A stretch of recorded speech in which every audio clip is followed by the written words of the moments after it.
चैनलों की ऐसे ज़्यादा बीच में बोले तो ज़्यादा और एग्जाम भी लगा ऐसा डिस्कस करना आप बात कर रहे थे वहाँ तो कैसे करना है। सबसे पहले तो हम डॉक्टर भुवनेश सिंह जी और हमारे दीपक गोस्वामी जी का हम तहे दिल से अपने स्टूडियो में स्वागत करते हैं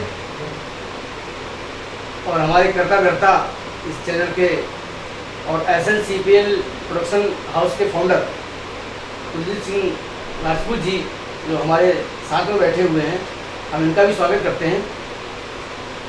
तो माँ शारदे की कृपा से एक प्रोजेक्ट, एक अंतर्द्वंद चल रहा था बहुत दिनों से मेरे अंदर, और ये माँ शारदे की ही कृपा है, माँ सरस्वती की कृपा है जो मैं आज कुलदीप जी के साथ जुड़ा हुआ हूँ।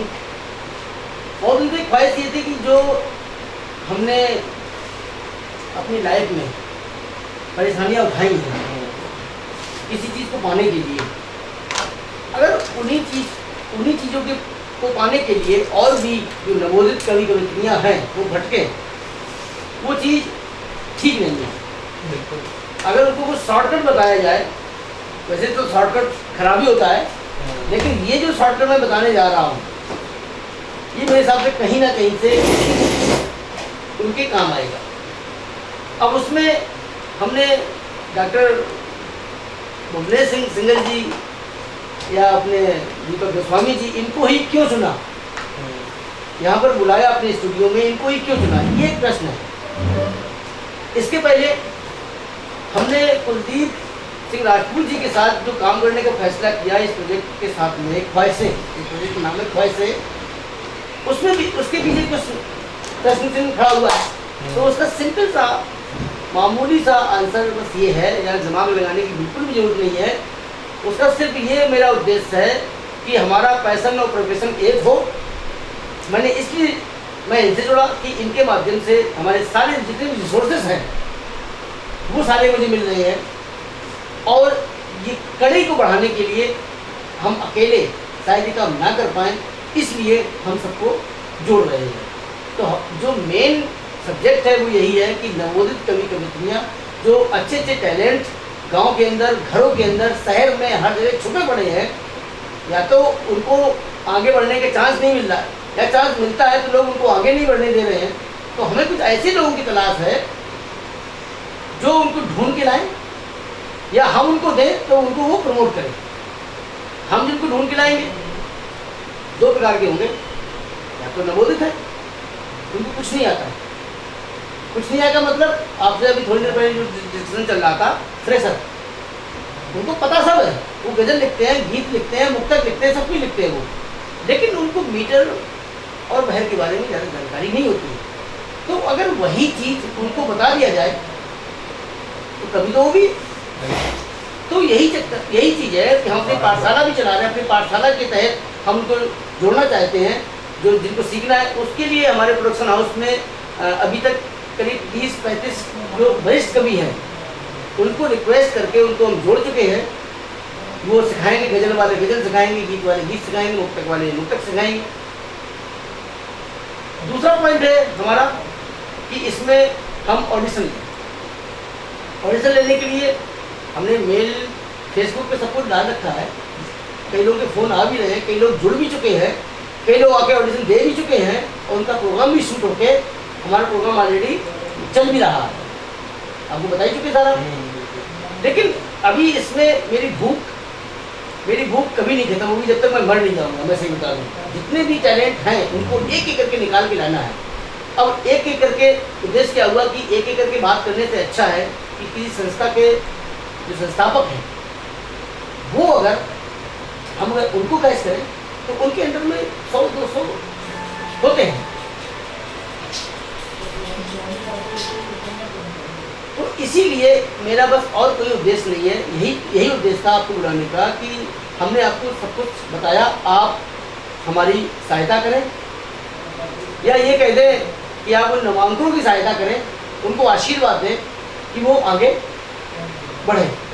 तो सबसे पहले हम गुजारिश करते हैं, रिक्वेस्ट करते हैं, प्रार्थना करते हैं डॉक्टर साहब से कि इसके बारे में कुछ अपने विचार बताएं कि आगे क्या होना चाहिए, क्योंकि हम लोग एक ही परिवार के हैं।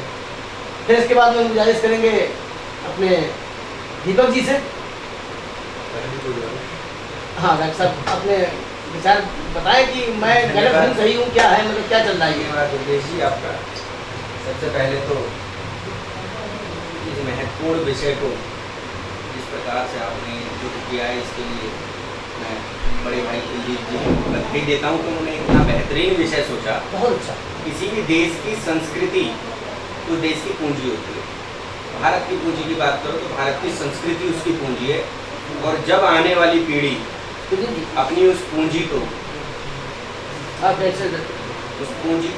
निर्बाध रूप से बचा लेती है, उसको खर्च नहीं करती और निरंतर उसमें वृद्धि करती है, तो निश्चित रूप से वो देश आगे जाता है। और इसकी वृद्धि का साधन एक ही होता है कि हमारी आने वाली पीढ़ी हमारी संस्कृति को समझ सके, और हमारी संस्कृति का जो महत्वपूर्ण अंगों में से एक आता है वो आता है हमारा साहित्य। भारतीय साहित्य जो है वो हमारी संस्कृति का एक मूल आधार जो स्तंभ है उनमें से एक महत्वपूर्ण स्तंभ है। बहुत बहुत स्वागत है। साहित्य की एक कड़ी है हमारा काव्य, और जब हमारा काव्य उन्नत होगा, हमारा साहित्य उन्नत होगा, हमारा साहित्य उन्नत होगा तो हमारी संस्कृति उन्नत होगी, और जब हमारी संस्कृति उन्नत होगी तो निश्चित रूप से भारत पुनः विश्वगुरु होगा, पुनः महान होगा, इसमें कोई संदेह नहीं है। और इस महान प्रयास के लिए यदि मैं अतिशयोक्ति ना कहूँ तो मैं महान प्रयास कह सकता हूँ उसको। इसके लिए आदरणीय मेरे बड़े भाई कुलदीप जी बेहद बधाई के पात्र और प्रशंसा के पात्र हैं। बिल्कुल बिल्कुल। जब हम नई आने वाली पीढ़ी को एक मंच प्रदान करने का प्रयास करते हैं, उनको आगे बढ़ाने के लिए, उनकी ख्वाहिशें, उनके लक्ष्यों को, उनके हृदय की विचारधारा को आगे बढ़ाने का प्रयास करते हैं, तो कहीं ना कहीं हम राष्ट्र की सेवा कर रहे होते हैं। निसंदेह मैं इस बात को खुलकर कह सकता हूँ, और इसके लिए फिर बार बार वही बात आती है। बहुत बढ़िया आपने प्रयास किया है और बहुत बेहतरीन मंच है। आज मीडिया में भी इलेक्ट्रॉनिक मीडिया एक इतना बेहतरीन मंच है किसी भी युवा कवि के लिए। मैं कहता हूँ एक सपने के साकार होने जैसा होता है जब वह किसी भी मीडिया के माध्यम से आता है, और विशेषकर इलेक्ट्रॉनिक मीडिया के माध्यम से आता है। तो मैं तो कहता हूँ कि इस महत्वपूर्ण यज्ञ में हर युवा को आगे आना चाहिए। और मैं अपने बारे में कहूँ तो मेरे से जितना हो सकेगा, मैं जिस स्तर पर हूँ, जिस लायक हूँ, मैं अपनी पूरी टीम के साथ आपके इस हवन यज्ञ में अपनी ओर से पूर्ण आहुति देने के लिए समर्पित हूँ। मेरे लायक जब भी कभी कोई आदेश होगा मैं निश्चित रूप से आपके समक्ष खड़ा मिलूंगा, और मेरे जितने प्रयास होंगे, मेरी जितनी टीम हो सकती है, मैं उसके लिए पूरी तरह से आपको समर्पित मिलूंगा आपके समक्ष। बहुत अच्छा। बहुत बहुत आपका एक सेंटेंस अभी याद आ गया अभी जी। आपने कहा कि यो यज्ञ, ये बिल्कुल सही बात है। मैं क्या पूरी दुनिया, अगर ये हमारा कार्यक्रम अगर कुछ नहीं होता, माँ साधे कृपा रही, आप लोग साथ रात ये हमारा कार्यक्रम सफल होगा, और कुलदीप सिंह राजपूत जी को दुनिया सलाम करने वाली है, क्योंकि जो जज्बा इनके अंदर दिख रहा है, और हमें मैं अपने आप को गौरवान्वित महसूस करता हूँ कि मैं ऐसे इंसान के साथ जुड़ा हूँ जो साहित्य के इतने बड़े प्रेमी हैं, है ना। अब बात आती है यज्ञ की। राजपूत जी ने अपना यज्ञ शुरू कर दिया है, और जब राष्ट्रीय यज्ञ होता है तो एक घोड़ा छोड़ा जाता है पटका लगा के। नवोदित कवियों के लिए ऑडिशन शुरू, आइए ऑडिशन दीजिए और मंच की प्राप्त कीजिए। वो पटका एक बना के दुर्गेश अवस्थी नाम का एक घोड़ा है, इन्होंने छोड़ दिया है, पटका लगी हुई है। कुछ लोग उसके कान खींचेंगे, कुछ लोग टांग खींचेंगे, और कुछ लोग उसको प्यार करेंगे। कोई फर्क नहीं पड़ता है, कितनी भी कठिनाइयाँ आ जाए, लेकिन अब यज्ञ होना है तो ये यज्ञ सफल होगा। शायद कुछ हमारे राजपूत भैया कुछ कहना चाहते हैं, बहुत देर से मुस्कुरा रहे हैं। हाँ, अपने भाव व्यक्त करें। नहीं, मैं ये कह रहा हूँ, ये मैंने सबसे पहले ये पोस्ट 4 अगस्त 2013 में डाली थी। खुशखबरी टीवी शो पैसे एक अनोखी प्रतियोगिता। तो हमारा जो प्रोग्राम है वो है the talent of India, exploring the star. तो सबसे पहले से हम लोगों ने लाइफ के स्टार बस ली थी। इन्हीं कारणों से बाद में बताऊँगा, लंबी कहानी है। वो हिंदुस्तान के मरवान, हिंदुस्तान का होना, तमाम जिस तरीके से पुरानी बेंगलोर तरक्की करता है। वो प्रोग्राम बदलते बदलते उसके इतने स्वरूप हुए, उससे कम नए 108 प्रोग्राम लिखे एक प्रोग्राम से। तो वो एक बीज था। अब वो बीज इतना बढ़िया हो गया है, एक पेड़ भी उसमें ऐसा बन गया है, उस पेड़ से हर ब्रांच में एक अलग अलग किस्म के फल और फूल लगने की स्थिति में है। कुछ फूल आ रहे हैं, कुछ छोटे फूल आ रहे हैं, गिर जाते हैं, कुछ फूल रुक रहे हैं, फल लग जाते हैं, कुछ फूलों की रखवाली कर पाते हैं, कुछ को बंद रखा जाता है। जो मैं कहना चाह रहा हूँ आप समझ रहे हो। तो इसको लेकर हमने कॉन्सेप्ट लिखा कि हम जीवन भर अपने अपने ढंग से सपने संजोते हैं और फिर उन्हें पूरा करने में अपनी पुरजोर कोशिश करते हैं। ठीक है, हालांकि पूर्ण मनोयोग से किए गए कर्मों से हमारे सारे सपने देर समय पूर्ण हो ही जाते हैं, फिर नए सपने जन्म में नहीं बाइसेप। तो इसमें जो और भी है, आप इसको पढ़िएगा, फेसबुक पे लिखा है, प्रोफेसर बड़ा लिखा है, ब्रीफ उसका कुल मिला के लबो लबाब जो है मैं आपको मुक्तक के रूप में लेता हूं। स्वागत है, स्वागत है। जो फलसफा है बहुत पहले लिखा गया था, उसकी एक लाइन है, कभी बिगड़ गई तो कभी सुधर गई, कभी बिगड़ गई तो कभी सुधर गई, कभी इधर गई तो कभी उधर गई। दीपक जी भाव पे जाइए, अभी चौथी लाइन में आपको रिजल्ट मिलेगा, इधर गई उधर गई, आप भटकना मत। हम करेंगे कुछ कभी, हम करेंगे कुछ कभी, सोचते ही रह गए, देखते ही देखते जिंदगी की। बहुत बढ़िया, बहुत अच्छे, बहुत बढ़िया। ये पूरे जीवन का एक हमारा अपना निचोड़ और फलसफा पिछले 26-27 साल के पत्रकारिता के अनुभव का जो निचोड़।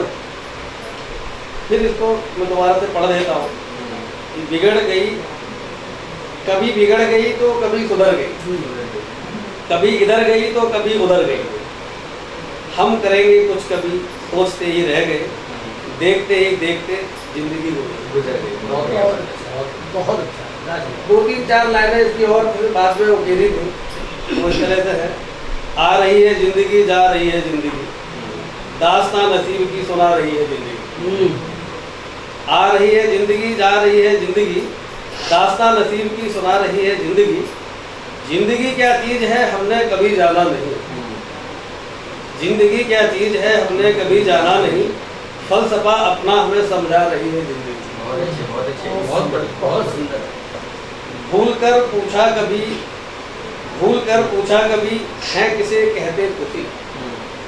ये मैं उन भटके हुए बेरोजगारों को, उस युवा शक्ति को या उस शक्ति को जो कभी भी इधर उधर हो सकती है, पूरा एक लाइफ का निचोड़ है फलसफा, उसको एक देने की कोशिश की बिना भूमिका के। इस लाइन को मैं पूरा कर रहा हूँ। भूल कर पूछा कभी, है किसे कहते खुशी, मुक्त सर जवाब में मुस्कुरा रही है जिंदगी। बहुत अच्छे, बहुत बढ़िया, बहुत बढ़िया, बहुत बढ़िया। फुर्सते पुरसिस मिले यह हुआ मुमकिन नहीं, फुर्सते पुरसिस मिले यह दुआ मुमकिन नहीं, जा रहे हैं हम जहाँ से आ रही है जिंदगी। आ रही है जिंदगी, बहुत अच्छे, बहुत अच्छा, जहाँ से आ रही है। हम चले तो साथ थे पर राह में बिछुड़ गए, मंजिलों पर पहुँच के बुला रही है जिंदगी। बहुत अच्छे, बहुत बढ़िया। बढ़ गई है जुल्मते बुझ रहा धमका दिया, बढ़ गई है जुल्मते बुझ रहा धमका दिया, रोशनी उम्मीद की दिखला रही है जिंदगी दिखला रही है। क्या गजब। बहुत अच्छे, और अंतिम बंद इसका जो है, लाचार थे मजबूर थे जिंदगी न जी सके, लाचार थे मजबूर थे जिंदगी न जी सके, नासमझ नाकाम है बता रही है जिंदगी। बता रही है जिंदगी। बहुत अच्छे, बहुत बढ़िया, बहुत अच्छा शेर है। बहुत अच्छा। और गहरा जो जीवन का अंतिम परिणति जो होती है इस फलसफे की, वो इस तरह से है, सांस लेने के लिए करते रहे हम जुस्तजू, सांस लेने के लिए, सांस लेने के लिए करते रहे हम जुस्तजू, आ रही है सांस लेकिन जा रही है। अरे वाह वाह, ये बहुत बढ़िया, बहुत बढ़िया, ये तो अद्भुत है, ये तो अद्भुत है। बेहतरीन है, बहुत बढ़िया, बहुत अच्छा। ये जीवन का फलसफा जीवन का बिल्कुल आधुनिक कवियों का भी है। तो मैं चाहता हूँ कि इस फलसफे को आगे बढ़ाया जाए, ऐसे अपने आप चल चलेगा। तो ये पैसे मेरी अकेली नहीं है, मैं एक समग्र प्रयास चाहता हूँ, सामूहिक प्रयास चाहता हूँ कि जिसकी पैसे हैं वो चाहता है कि हम इस विधा की सेवा करें, इस विधा को इतना उमदा ले जाए, इतना ऊपर ले जाए इसी में से कॉमर्शियल निकल के आना चाहिए, इसी में से रोजगार निकल के आना चाहिए। ये उन सारे युवा, उन साथियों के लिए, उन सभी बुजुर्ग, वयोवृद्ध, काव्य प्रेमी, साहित्यकार प्रेमियों और साथियों के लिए भी जो इस विधा से महरूम है, जिस विधा की मैं यहाँ बात कर रहा हूँ, लेखन की बात नहीं कर रहा हूँ, पठन पाठन की बात अब मैं नहीं कर रहा हूँ। लेखन पठन पाठन एक अलग बात है, उसका एक कॉमर्शियल व्यू अपने आप में सबका अलग बात है। बिल्कुल। और इसको समझ के बाद उसको एग्जीक्यूट भी कर ले जाना, ये तीसरी और भी उससे बड़ी बात है। और जो चौथी बात है, आप फिर उससे लाभ खुद भी ले रहे हो, दुनिया समाज ले रही हो, उसको तो समझाने की असली जीवन का रहस्य वही प्रकट हो जाता है। बिल्कुल बिल्कुल सही बात। तो सबसे पहले मेरे दिमाग में आया जब मैं बैठा, इमोशंस निकलते, इमोशंस क्या हो सकता है। थोड़ा सा पाइथन से पहले के फ्लैशबैक में जाकर बिल्कुल बिल्कुल जरूरी है। नहीं वो जरूरी तो है। मैं मजबूर हूँ, अगर से क्या करूँ। कोई बात नहीं। जब इमोशंस आ रहे, तो इमोशंस मैंने सोचा कि अगर हर व्यक्ति की इमोशंस, ये मैं बड़ी गहरी बात बता रहा हूँ, आज तक आपको नहीं बताई है, आज आप ही पहली बार सुन ली थी। तो रोज नई बात आती है, निकल के आप सोचते हो रोज का एक बदलता जिंदगी की सारी बातें आप मुझे बता चुके हो। जैसे मनोहर राणा वो राजू नवरी साहब 50 बार गजल सुना चुके होते हैं, फिर भी कहते हैं कि अब मैं ताजी गजल सुनाने वाला हूँ। स्वागत है, सुनाइए। दरअसल जो पिछले मेरा अपना 30-32 साल का व्यक्तिगत तजुर्बा लेखन का है, 33वां वर्ष में प्रवेश कर गया हूँ लेखन में, कोटि चुका हूँ। जो मैंने जीवन जिया है और उसको ही लिखा है, जो देखा है उसको ही लिखा है, एक अनुभव को लिखा है। अब मैं आपको 2 दिन में, 10 दिन में या 2 साल में कैसे बता दूंगा? जितने वर्ष में जिया है उतने ही वर्ष में आपको बता पाऊंगा। तो हर पल अपना वक्त लेगा और इतना वक्त किसी के पास नहीं सुनने का, न सुनाने का। मोटी मोटी बातें हैं, रोज नई निकल के आएंगी, जो प्रोग्राम से रिलेटेड हो, हम सबके इसके लिए जरूरी है। काफ़ी किसी को भूल जाएगा है कि बस आने में पता चलेगा। तो वो इमोशंस में हमने सोचा कि सभी की जो इमोशंस है सबकी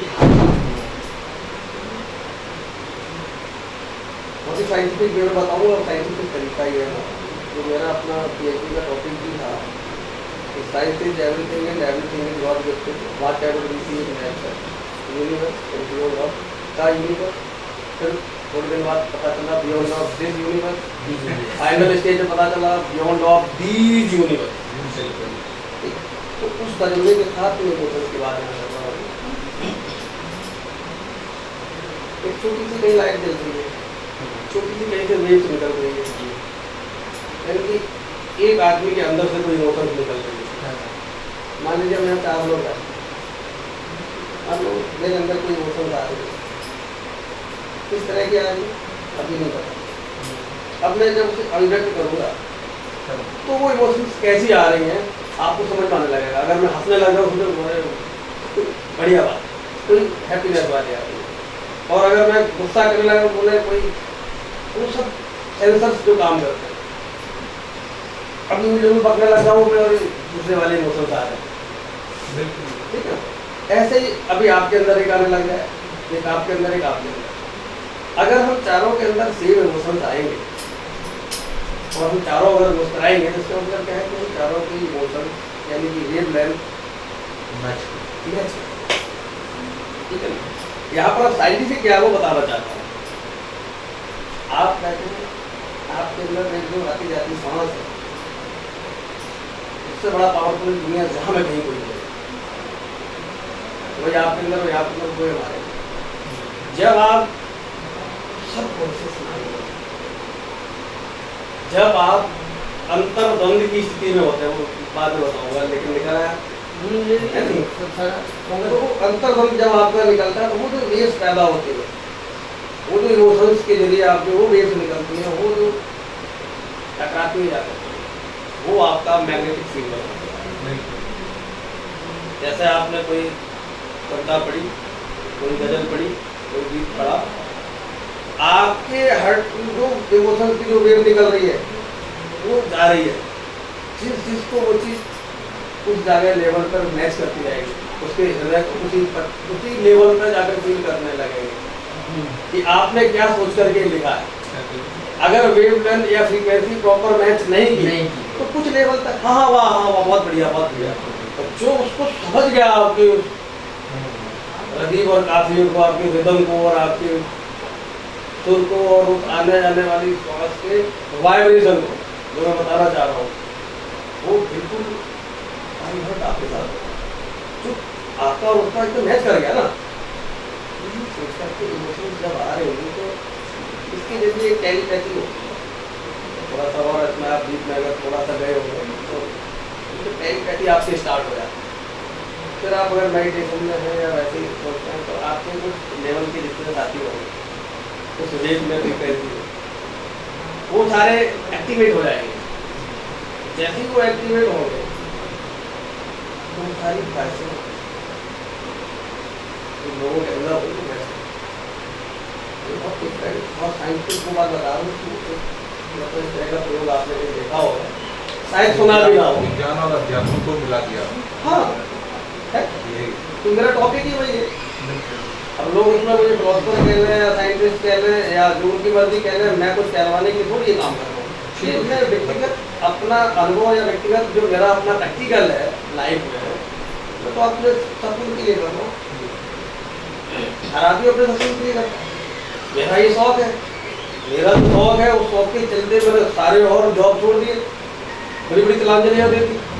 इसी को मैंने कहा कि अपने पैशन को ही प्रोफेशन बनाओ, उसको बनाने में मुझे इतना वक्त लगा, आज मैं स्टूडियो में हूँ। अब इसमें एक पार्ट रह रहा था कॉमर्शियल पार्ट, वो भी इस अप्रैल से हमने इम्प्लीमेंट कर दिया कि जब तक आपका कोई भी कॉन्सेप्ट, कोई भी बात, कोई भी आपकी टीचिंग या टीचर पढ़ाते हैं, अगर वो कहीं भी किसी एंगल पर जाकर के अर्थ में कन्वर्ट नहीं होती तो जो हम समाज सेवा की बात करते हैं, काम करने की बात करते हैं, उसमें वाकई समाज सेवा होनी चाहिए। और अगर आप लोगों को शिक्षित करते हैं और उन्हें रोजगार दे दें और उनके मन के मुताबिक शिक्षित करते हैं जो वो चाहते हैं, बिल्कुल बहुत बढ़िया बात। ये एक अपने आप में एक अनोखा प्रयोग होगा। यहाँ पे जो वेवलेंथ या जो फ्रीक्वेंसी या मैचिंग की कहानी बता रहे हैं वो नहीं है। आदमी का पैशन, आदमी का प्रोफेशन। अब तो मैं मीडिया का आदमी हूँ, यहाँ मैं सारी और चीज़ों की बात नहीं करता हूँ, इसको भी गलत अर्थों में ना लिया जाए।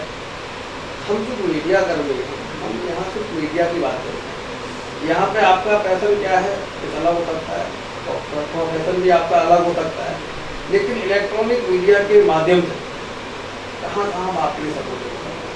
जैसे एजुकेशन का फील्ड है, हमारे पास ऐसा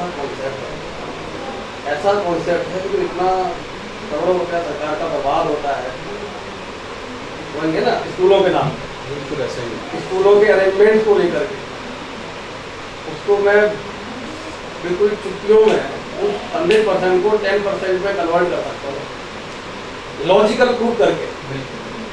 इसके लिए मैंने कई एफर्ट किए, बातचीत करी, लेकिन कौन चाहेगा कि मेरा जो 90% तो हम ही लोगों में बढ़ता है, वाकई 10% ही जाता है। ये सोच के लोग बैठे हैं और लोग अपनी आपस आती है कि ये खबरें भी हम लोग चलाते हैं, खुलासा भी करते हैं। सही बात है। आए दिन हमने सोचा है कि इन सबको कहने से बेहतर है कि हम खुद करें।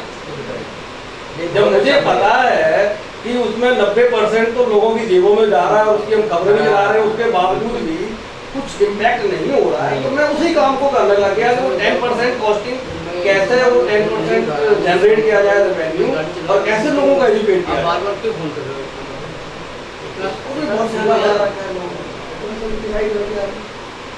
उसके लिए रिसर्च सेंटर खोले हमको। अब आज की तारीख में हमें तलाश सिर्फ ये रहती है कि कोई ऐसा आदमी मिले वो चाहता क्या है, हम उसे प्लेटफॉर्म दे सकते हैं, एफर्ट देंगे। बहुत बढ़िया प्लेटफॉर्म भी एक अच्छा होता है। तो मुझे प्लेटफॉर्म पाने में अपने आप को बहुत संघर्ष करना पड़ा, एक लंबी यात्रा तय करनी पड़ी। मेरे को कोई ये कहने वाला नहीं था कि बेटे इस रास्ते पे चले जाओ ईंट पत्थर मिलेंगे, इस रास्ते पे चले जाओ समतल मिलेगा, कोई बताने वाला नहीं। खुद ही चयन किया। अगर लोगों ने बता भी दिया बताने वाले भी मिले तो ऐसे लोग मिले उन्होंने गलत मार्ग भी बताया। जिन्हें खुद भी नहीं पता था।